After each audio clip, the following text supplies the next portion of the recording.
Hello, everyone, and welcome back to Raising the New Earth. Hey, Brooke. Hi, Noah. Hello, listeners. Today we have a guest with us, Bri Martinez. Bri Martinez, she lives in Oregon on an ancestral land. She's the founder of a company called Wild Moon. She works with women to cultivate a deeper connection with their feminine nature through moon journaling and adventuring. She has spent the last decade as an educator and outdoor guide, leading backpacking, rock climbing, kayaking adventures. And she creates this dynamic and heart centered learning experiences where women can explore and expand the edges of their own abilities and potential. So, welcome to the podcast, Bri. Hi, thanks so much for having me, both of you.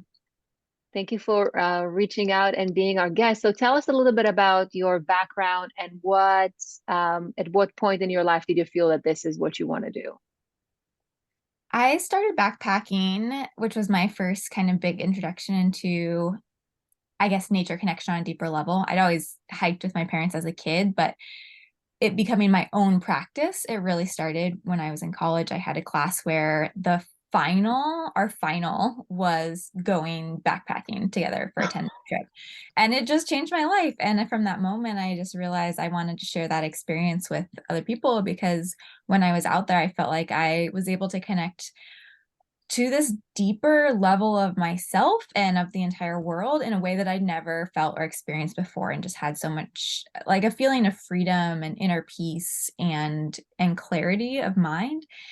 So I got really interested in that and became a backpacking guide for different programs and worked at a lot of different summer camps. And then I also started learning all about the menstrual cycle and how powerful it is once we start tuning into our cycles to be able to know what our energy is doing through the course of a month and how to flow with that rather than work against it, which is what so many of us are really doing because the world is not set up for menstrual cycles. Right. So, can you expand a little bit more about that? So, how can someone be in tune of their inner seasons of their menstrual cycle? So the best way to do this is to do a practice of moon journaling, which I have a guide that I'll send to you guys to put in the show notes. And what moon journaling is to just track your cycle, starting with day one is the first day that you're bleeding, and you just write a little bit in a journal. If you're really art focused, you could do a certain artwork or something. But the important thing is to do it every day. And it's okay if you skip a day or two, it just go back to it. And then after you've done it for a couple months, you go back and look for patterns. And that's the most important part, is to do it long enough and consistently enough that you can go back and see, like, oh, on day 5, what's sort of the energy that I normally have on day 5? And of course, it's going to be slightly different every month because just different things happen in the day and we're affected by other things than just our menstrual cycles, like sleep or stress or all those things. But it's amazing when you look back to be like, even with all those other things happening and influencing us, that there's still this undercurrent of my own unique energy flow. So like for me, I found that day 5 is generally the day when I really start to get energy back after my cycle. And day 21 is normally a day that I have this really irrational um just irritation and frustration. And this actually just happened the other day.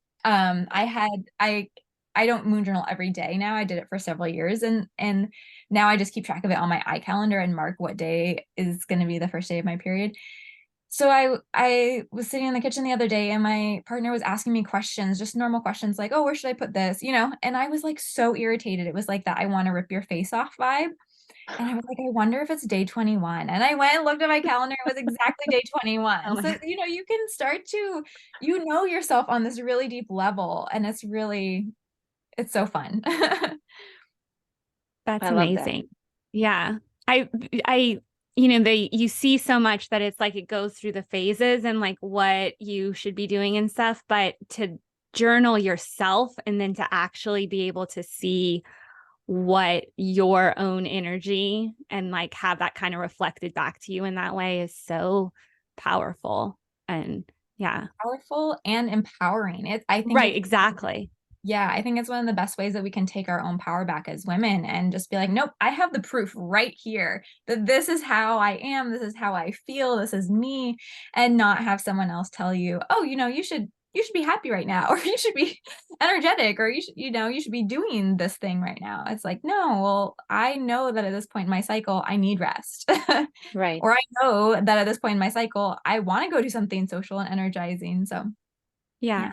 Yeah. So do you yourself, do you feel that like using that journal, do you try to schedule different things for yourself based on kind of how just with Yeah, this is a really good question because when I first started learning this stuff, I think it felt really overwhelming to me to be like, oh my gosh, I have to, like, if I want to cycle sync, which is kind of a big trend these days, if I want to cycle sync, I need to, like, how do I do that? How do I plan my schedule for these things? So I really do it with an intuitive approach, which is just that, when I'm planning things, if I have the ability to schedule them for certain times, if it works out, then great.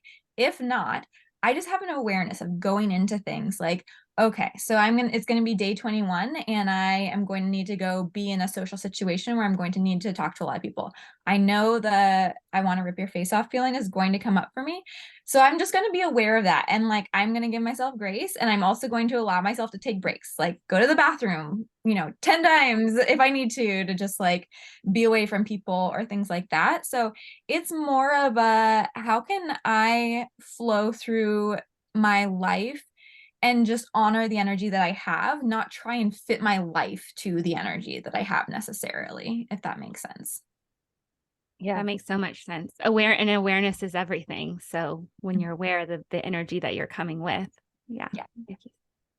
Yeah, and I think that the moon can be a guiding light to nourish our body and find balance in general. And just as the moon takes about 28 days or so to move around the earth, so is our menstrual cycle. Absolutely. Some has less, some has more. But if we consider using the phases of the moon as the guide, we can find replenishment in every phase because we know, and we talked a little bit about it in our previous episode with Jen Perel. And we know that a new moon is a time to cleanse, and the waxing moon is a time to nourish and create. You have the full moon, a time to ignite your passion. The waning moon, a time to rest and restore. So as you start noticing how each phase of your cycle impacts you, you can actually choose activities accordingly that support your hormone and create, like you said, Bri, more ease and knowingness what you're about to approach. I had a photo shoot not too long ago, and I knew that I was about to get my period, and I almost canceled it. But I also knew that the first day of your period where it starts, it's also your follicular phase, and it lasts for 13 to 14 days. And actually, this is your peak capacity. So this is the time if you're into weight training or aerobic training, this is the time to do it. So I did not cancel it, and it went wonderfully. So just a little share there. Yeah, totally. Yeah, it can be, I think, intimidating, like I said, to be like, how do I schedule my life around these things? But I think of it really as like riding a wave, like all the cycles that we have, the seasons, the moon, it's all about it being a wave and knowing that things are going to come back around again. Like, I think that's the best part of this is like, if I go through a month and I feel like I did everything wrong, like I just ignored my energy and I burned myself out or whatever and didn't honor my cycle, that's a learning experience that now I get to use again. So like I tell people sometimes like do it wrong. Do it wrong Yeah. this time. And just feel like if you feel like if you hear, oh, I'm not supposed to work out super hard right before my period or something like and you want to work out super hard before your period, go do it. And then see how you feel. If you feel great, then like, okay, cool, ignore that advice. But if you feel awful, that's the best teaching experience for you to continue to follow that advice. So I think there's a lot of information out there and it's just a process of learning what's actually true for our own bodies. And that's where the moon journaling is so special because we can have that data there for us.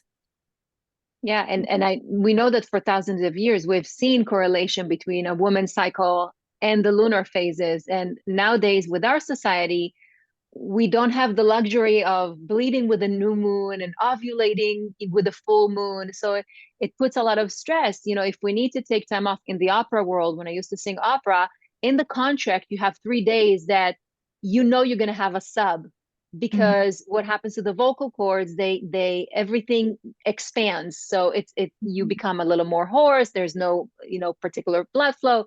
So in the opera world, it's very it's very normal. They know that in 3 days, for the first 3 days of your cycle, you're out and about. Wow. I did not know that. That is so cool. Yeah. That's amazing that they like I feel like many industries can take that note from the opera on, Yeah, wouldn't that be great? I'm not Yeah. showing up to work. I need to rest. I mean, if this is what you need to do, you're in pain, then go for it. Yeah. Well, what I love about the whole journaling too is just like on this deeper level, what it's doing, it's giving you a tangible way to connect more with your intuition. Like, I know we talk a lot on the podcast about just like the empowerment and so much goodness that can come through connecting with your intuition. And what better way to do this than, journaling and, recognizing how your cycle plays into how you're feeling and seeing that as women. I would say, as far as though, like, connecting in with that intuition and really getting in tune with your senses, how do you feel that that's kind of a missing link to practicing like deeper gratitude and joy and bringing like manifestations into your life? Yeah, so I tie in nature connection practices with all of this, which has been a really big teacher for me in terms of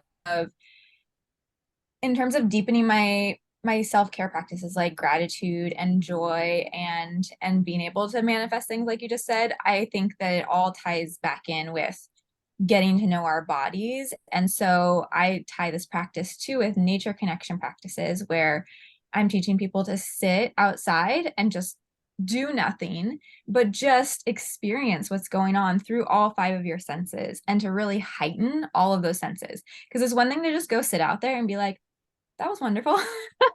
And then it's another thing to go out there and really feel the air on your skin, hear all the notes of all the birds, hear the sound that's farthest away or closest, see the sunlight sparkling in the leaves, things like that. So I teach people to,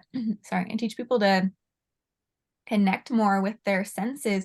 And then this trickles down to everything that we just talked about. So being able to pay attention to your cycle more is like, if I'm in tune with my physical sensations, because I've been practicing that outside, when I start to feel those little shifts in my body where like that, so like a cycle is a circle basically. So it's not going in one direction ever, really. It's always changing directions. And so we're always changing directions every moment of our day.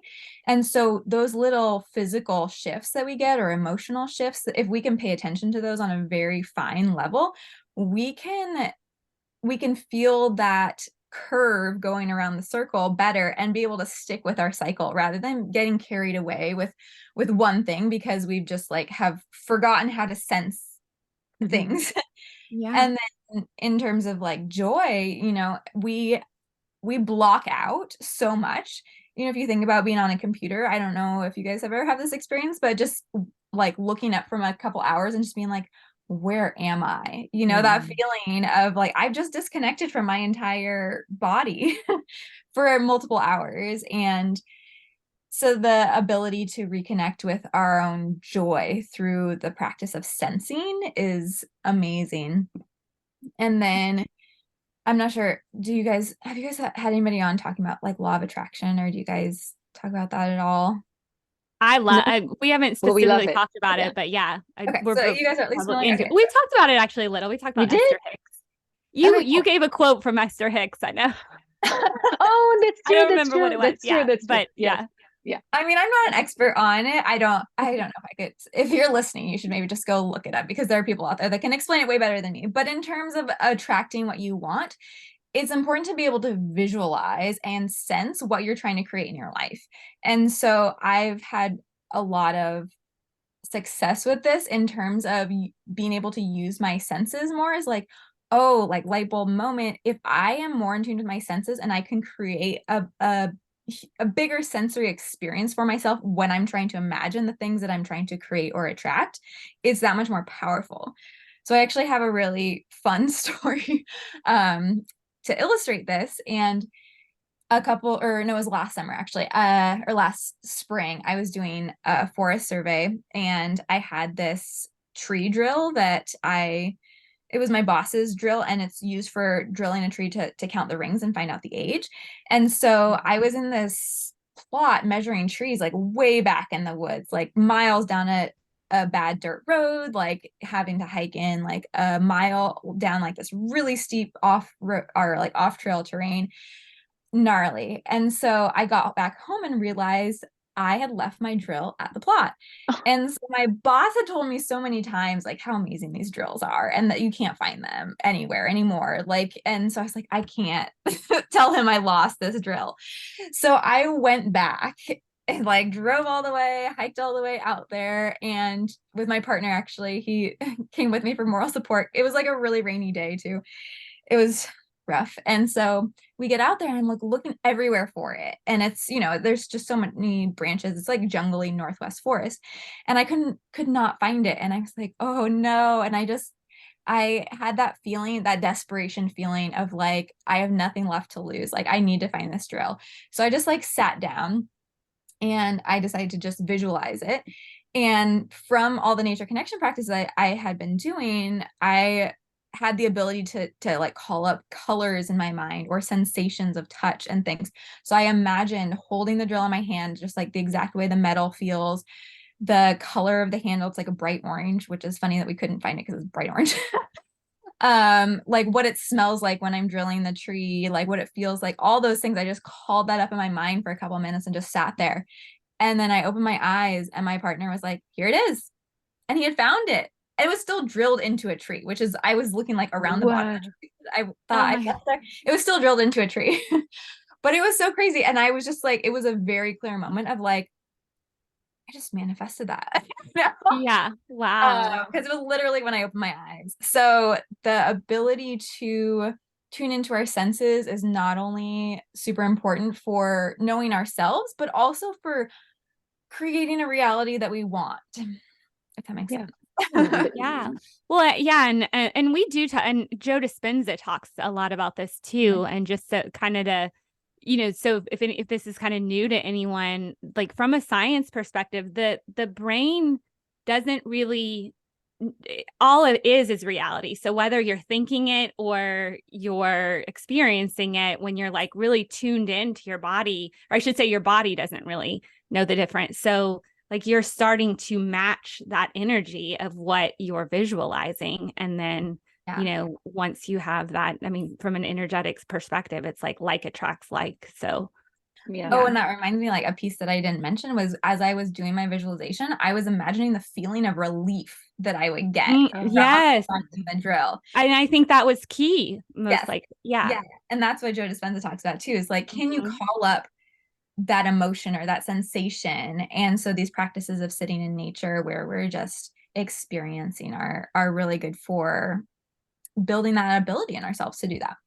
Yeah, and Deepak Chopra talks about how consciousness is the ground of all being. So once you need to tune into a different consciousness, there is the possibilities that collapse and being brought into your life. What I like about what you're bringing, Bri, is you're bringing really both the feminine vessel and the masculine vessel.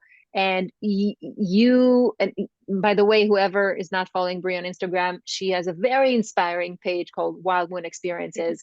I just love watching your videos, making acorn flower, like the whole thing. And that femininity of tuning into nature and tuning into ourselves goes hand in hand with the masculine energy that you're teaching, which is more harder skills like tying knots and making fires or learning navigation. So how do you find it, both elements, both vessels being translated into your personal life, and how do you convey this message to the people you're working with? Yeah, so I tied these things together because I get bored if I go too far in one direction of one energy. Like I need a very full, rounded, complete, holistic experience of my whole life. And so I love to sit in meditation or contemplation or get to know myself or journal and all those things. But if I do that too much, I start to get antsy and bored. And I'm like, I got to go do something. But if I'm out doing things all the time, and I start to burn out because I'm like, I haven't connected with my soul in a while. Or I mean, I do connect with my soul out there, but I haven't been still in a while to hear those things that you can't hear when you're moving around. And so that's what I really want to bring to other people too, is that integration of the two and the ability to go back and forth between them and find that balance.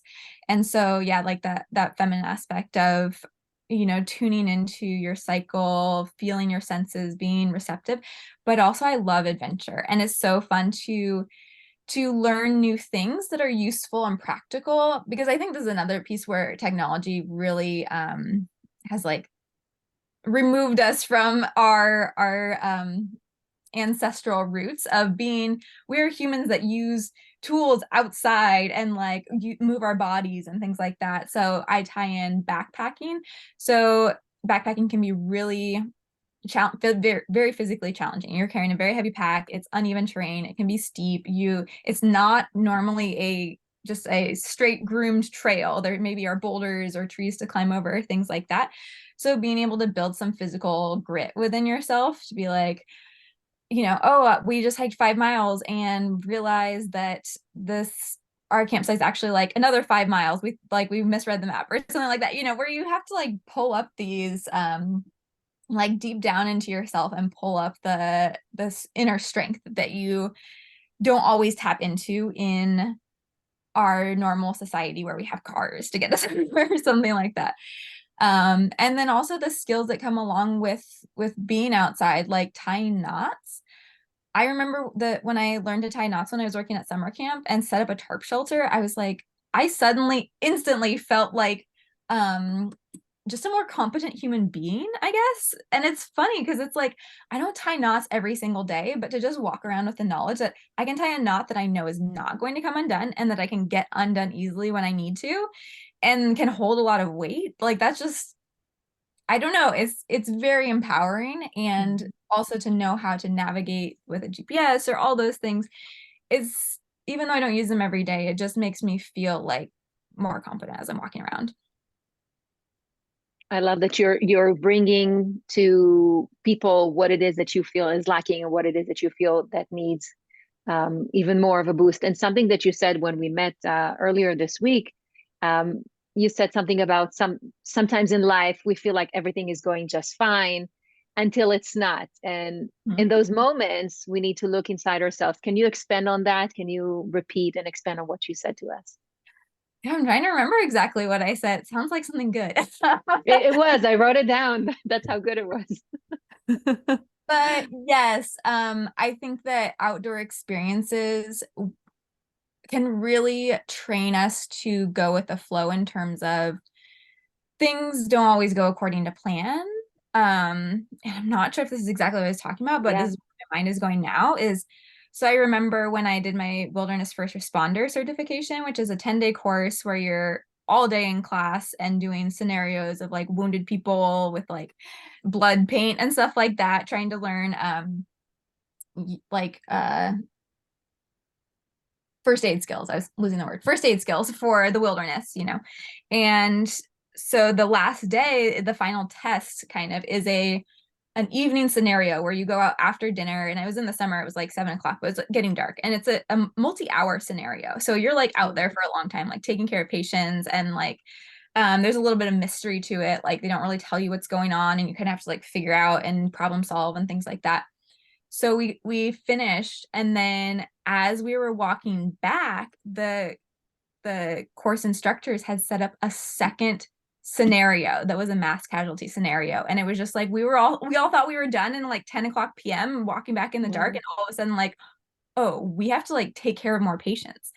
And so like there are just times like that where I think that we get really complacent in our normal culture where it's like we forget how to dig deep into ourselves and be like, oh, actually, I have to keep going even though I'm like bone tired, you know? So, yeah. it reminds me, we had a runner on, Brandon, on our podcast, and I am not a runner. And so he was talking about that in like doing these, 30, 40, 50-mile runs. I think he did 50 miles when he was talking about it. And just that same thing of just like that, you're drained and you still have to somehow come up with the energy to do more, dig deep. And I'm getting that same feeling from what you're talking about. And it's so important. And reflecting just on personally me, like it's the same thing with the running. I'm like, oh, keep me away. And I'm, I can't imagine being out in the wilderness, like trying to do these sort of things. And in a sense, it's like, it like makes you reflect and like, well, I how much growth, like I see myself as like this big personal growth person, but yet I like find the comfortable places to do the personal growth. But like comfortable from, at least, and maybe not psychologically always comfortable, but like actually physically getting uncomfortable and like draining yourself energetically, like how deep you recognize that you can dig even when you didn't think you had anything more. Like that's an incredibly valuable experience. I can see. So For sure. Yeah. And I like how we can connect it to the resiliency that we need to build in our children, for those of us that, have children in our lives. So having a resilient mother with a balanced feminine and masculine energy can really help our children to learn independence. And yes, not rely on technology. This is the first generation that grows up on 100% technology. And so what if your GPS is not working in the woods? You'll be screwed. So learning how to do that, tying a knot, being out in nature, I'm actually really inspired by what you do, Bri, because I'm thinking we may need to go backpacking pretty soon. Yeah, definitely. Into the woods we go. Yeah. Yeah. So this is really, really important lesson, because how you show up in life as your independent self with the feminine introspect of you tuning in to who you are can really benefit your children. They're really getting the full spectrum of what a human being should be. Right. Yeah. Yeah. So tell us more about, have you always lived in Oregon? No, I grew up in Washington, actually. Or you grew And up in Washington? lived mostly here. I lived in Utah for like a year and a half, but yeah, mostly Washington, Oregon. Mostly Northwest though. Yeah. Yeah. So would you say that that's the main inspiration? Because when I see you with your videos, it looks nothing like my lifestyle here in LA. So would you say that this has to do with your love for nature? Yeah, definitely. I mean, where I live right now actually is a very unique location.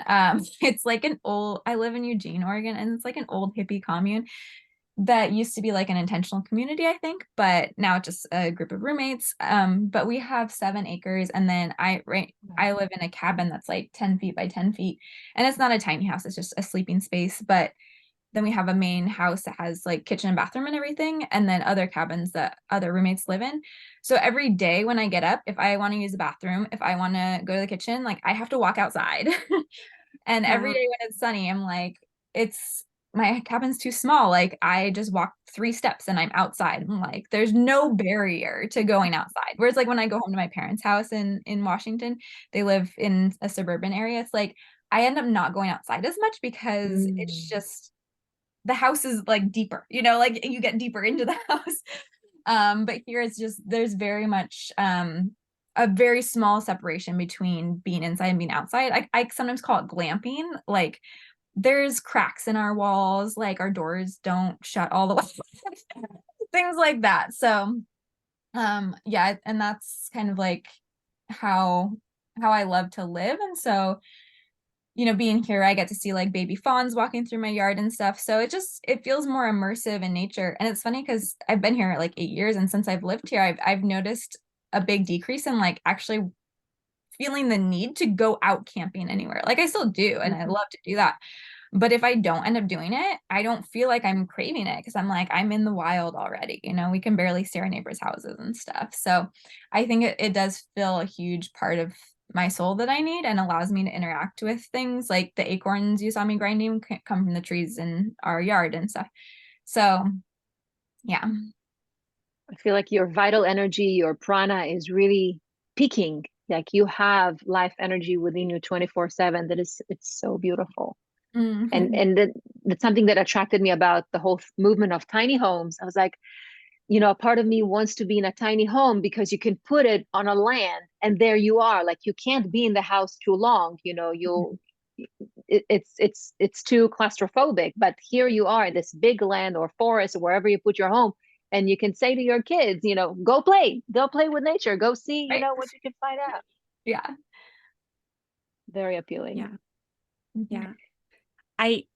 So much of what you do, we talked about it a little bit just a few minutes ago, but just the masculine and feminine and balancing those energies. But I think that there is this resurgence of what it means to be, I don't want to say what it means to be feminine, but to, I guess, redefine, like in this kind of postmodern feminism world where like you can fully embrace your feminine side, but then, I think that in some ways we've been kind of forced to have this masculine energy of like in the work world and corporate and like work and grind. But it's like you're bringing this idea that you can still tap into a more masculine energy, but in a more healthy way, to me, in that like you're bringing the action of the survival skills and the things, and like as you were saying, like that, how empowering that is to just know that you're capable of plopping yourself down in the wilderness and being able to survive, or at least have some of those skills that are necessary. And I think that's awesome. And I don't think there's any coincidence that you do have such a like strong life force running through you, because you are so connected in. And, we talk about that so much on this podcast of just how important it is to get ourselves back into nature. And I think that, just seeing the energy that you bring to what you do, like shows what we're capable of when we can fully be experienced, within nature.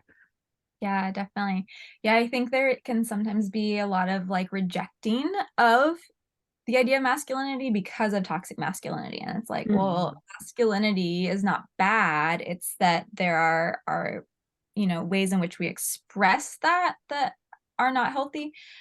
But in order to be balanced, you need both sides. We need a full circle. So I think there's a lot to be gained from really looking at it and not being afraid of it, and just being willing to let go of the pieces that don't work, and without like resentment or hate. I think a lot of times that rejection comes from like, get that away from me. And it's like, well, why don't we just shift? Like we don't have to like because that negative reaction, I think, is has its own problems too. It's like, well, what, like kind of what we talked about with Joe Dispenza, it's like, well, why don't we just create what we want instead of like hating what we don't like Exactly. Yeah. Put the energy into what is wanted. Yeah. Rather like than the name of your podcast, Raising a New Earth. I love that. It's very like generative, and and this reminds me of Ruth Ginsburg.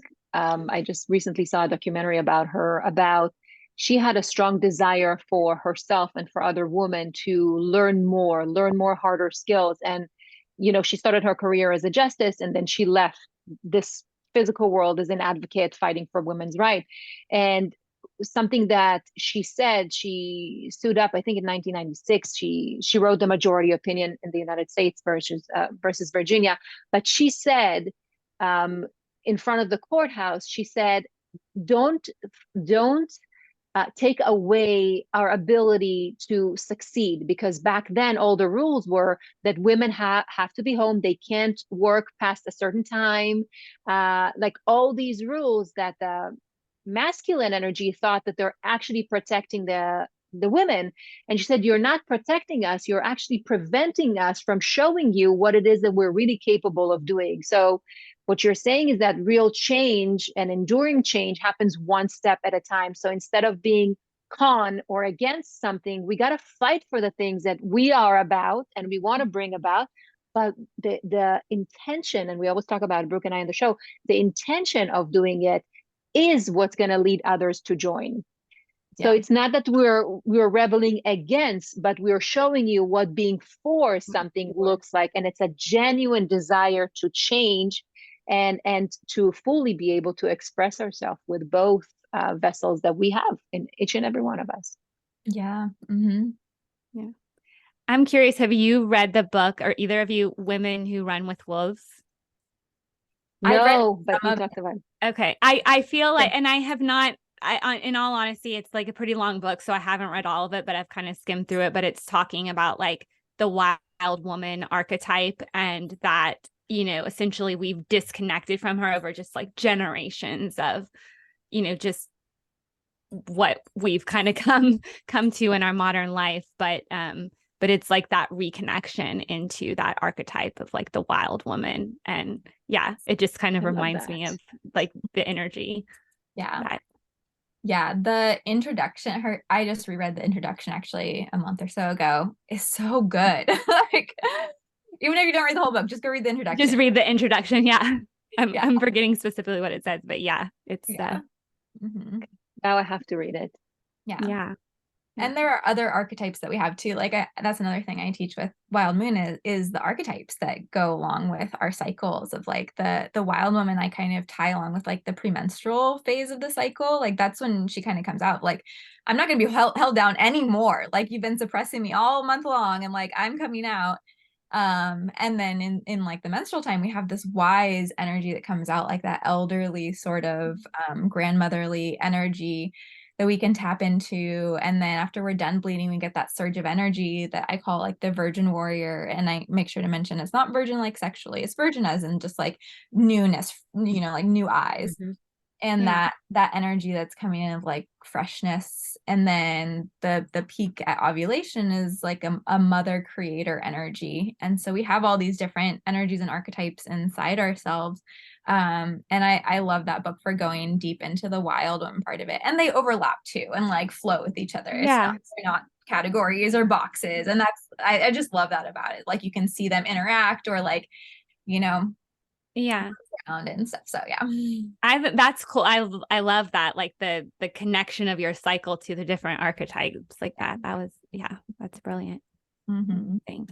Yeah. I think in general, like I feel like a shift. Sorry, Brooke. I feel like there's a shift. There's a shift right now to go back to where we started almost, because I remember my grandma used to wash the clothes in the river, or they didn't have washing machines. And so she did all this hard work, or she, you know, grained flour on her own. My grandma actually came from Spain, and then they moved through the desert of Libya, and then they settled in Israel. So I know she is still in my spiritual realm a very, very strong guide in my life, of someone that had to endure so much. And she has a very potent masculine presence after she lost her husband at a young age and had to raise 9 kids. And so I feel like within our generations, as we evolve, we are staying away from working as hard manually as our grandparents or ancestors did. But there is something to be said about bringing some of it back in. Yes, we have technology that helps us. And yes, we don't have to work as hard when it comes to manual labor. But there's something to be said about learning those skills, Bri, that you are teaching your groups and your individual clients, that will create a full circle. And we see it in nutrition as well. We just had an episode about, you know, the blue zones. Us eating like our ancestors did will bring about true wellness instead of sticking to a label, paleo, vegan, whatever the new trend is. And both Brooke and I went to Institute of Integrative Nutrition, where we learned 100 different diets. Mm-hmm. And everybody showed up with their whole presentation of why this diet is amazing and you should be on board with that. So going back to point zero, going back to where did it all start from, and taking some of these elements back into our life to create that joyful, full archetype of the women that we are meant to be, is, I see that resurging all around me, like in different realms of my life. Do you see the same, Bri? Do you see any? Yeah, definitely. I think that wanting to bring our full selves to the table, wanting to get in touch with our true authentic selves is a big theme that I'm seeing for sure. Yeah. Yeah. So with that, tell us a little more about your retreats that you do and kind of what, women that go through them, just kind of what transformations you see or kind of shifts that you see. And so I mainly do backpacking trips, and I actually was just talking to a surfer yesterday. I think we're going to do a workshop together next summer that's surfing tied with the Nice. menstrual cycle stuff. Because like I said, I think that surfing, like a wave metaphor, is really apt for trying to ride the wave of your cycle. So, but in the backpacking trips that I've done, I've seen women come in who have either done very little backpacking or no backpacking at all. And going out on a 5-day trip is very daunting.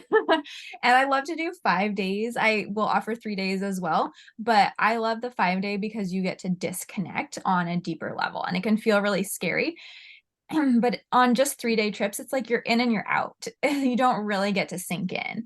And we sometimes need that discomfort of going out there and just being like, I feel out of place. I have no idea what I'm doing. And then once you get past that, you hit that comfort zone.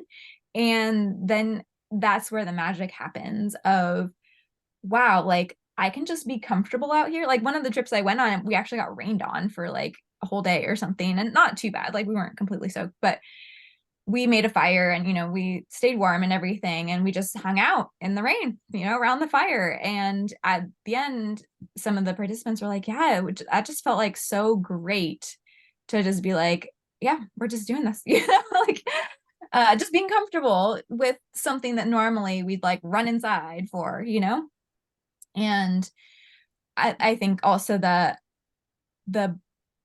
ability for people to believe in themselves to do physically hard things like carrying a pack up a hill for a long time, can be really empowering. And most people have, if you haven't backpacked before, have literally never carried something that heavy for that long, like you might carry a big box to your car or something, but it's like 30 feet or something, you don't walk all day with 30 pounds on your pack, maybe ever, unless you backpack.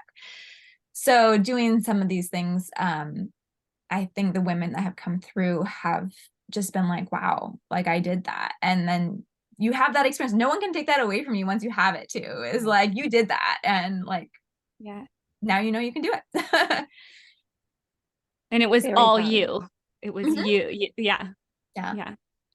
And then from there too, I think that's the biggest part, is that then from there you can find another edge and then another edge. And so it's just, but you have to find that first uncomfortable edge, and then it gets easier and easier, so, and yeah, it's just like anything, that challenge zone. Yeah. Getting comfortable with the uncomfortable, essentially.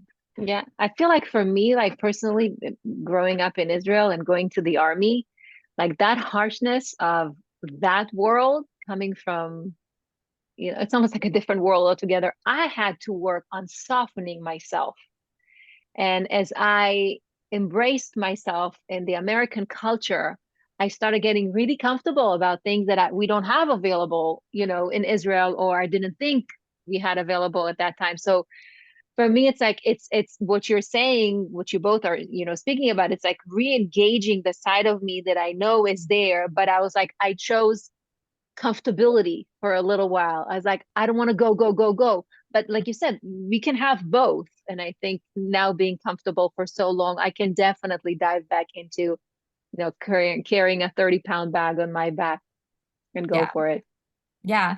And it's like a muscle, because sometimes when I haven't been outdoors on a big trip in a long time and I go out and do it again, I'm like, oh yeah, like I'm kind of missing comforts. But then after a couple of days it fades, and like, actually that's amazing, So there's that little bit of resistance that we sometimes have to get through, and sometimes it comes back, and that's okay, but it gets easier to get through it, every time. So Yeah. Well, I think there's so much there that you can translate the physical into other things going on in your life that might be more like, the emotional, or, feeling the resistance in something else, Yeah, like, and so I good. just think Yeah, it's just a beautiful So way to, Yeah. like, when you see that you can physically, go through, Right. then what that does to It's everything else. huge. Yeah, I use movement as metaphor so much in my own life. I'm a really kinesthetic person too, so I'm always tuned into my body, and I was a personal trainer for a while. It's like it's just an obsession. I guess you could call it an obsession. Yeah. But yeah, like I'll notice things like yeah, hiking uphill. So when I was doing that forest survey job that I was talking about before, we would have to hike uphill sometimes just like forever, off trail too, and like we had all this gear on us and stuff. And I got really good at just going, continuing, like, and I noticed that trickle into my mental state of like, okay, something's hard and I'm just going to keep going, and not need to like stop every 5 feet for a breath. And yeah, it's really when you can bring those two, like bridge those two and bring them, help them influence you, it's so much more powerful. Yeah. 100%. And we know that getting comfortable, being uncomfortable is part of our growth. We cannot be complacent. We are not meant to stay at the same season at the same time. So you're almost making me want to, hit up Brandon and ask him to go on his trail run, because I was like, Yeah. I was like, no, I'm not coming with you. I may do I'm that. ready to go backpacking in Oregon. Yes, please come. I've never, it's one of the few states I've never been to. Oh, really? What state are you Yeah. in? I'm in Ohio right now. Yeah. But Mhm. I've been to 40 states. So 10 more. Oregon's one of them. We can visit Bri and then visit Dr. Catherine Clinton while we're at it. She's in Oregon Yeah. also. Oh, that's cool. right. Yeah. Yeah. All right. So anything you'd like to share with us? Where can our audience and listeners find your beautiful, inspiring work? Well, step one would be go to the show notes and download the guide I'm going to send you guys, because that's Yeah. like, at least in terms of menstrual cycle awareness, like that's really the best place to start with anything. And then to connect on Instagram, my handle is at Wild Moon Experiences. It's all one word and all spelled exactly like you would think. And then my website is wild-moon.org. Beautiful. And we'll put everything in the show notes as well. Yeah. Brooke, anything else? No, it was such a joy having you, Bri, and talking with you. Yeah, I really enjoyed this conversation. Thank you, everyone, and we'll see you later.